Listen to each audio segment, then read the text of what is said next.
Les conseillers militaires existent dans tous ces pays. Ils ont existé au Burkina aussi jusqu'en fin 2022, jusqu'à ce que nous prenions nos responsabilités. Et qui sont ces conseillers militaires?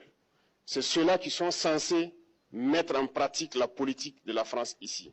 Ils doivent travailler à rendre nos armées très faibles pour que la France puisse toujours avoir l'argument d'exister ici. Sous Blaise Compaoré, ils avaient réussi. Nos sentinelles prenaient donc la garde avec des bâtons. C'est ça que la France veut de nos armées.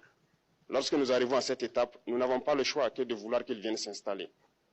Mais l'armée burkinabé a réussi à un moment donné à se débarrasser des conseillers militaires.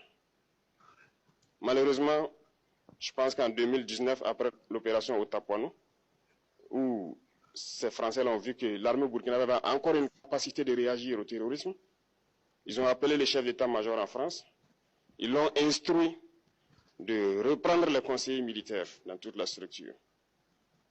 Eh bien, il n'a pas accepté, mais au retour au pays, les politiques l'ont instruit d'accepter les conseillers militaires. Et c'est là que les conseillers militaires sont revenus dans l'armée burkinabé en 2019. Avec toutes les conséquences qu'on connaît, l'armée était en train de disparaître dans les années 2020-2021.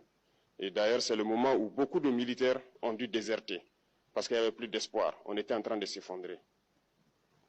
Voilà un peu comment ils travaillent. À l'état-major général des armées, dans tous les états-majors d'armée, dans les écoles, c'est eux qui sont censés dicter la politique de notre armée. C'est eux qui nous disent combien recruter, quand recruter et qu'est-ce qu'il faut en faire.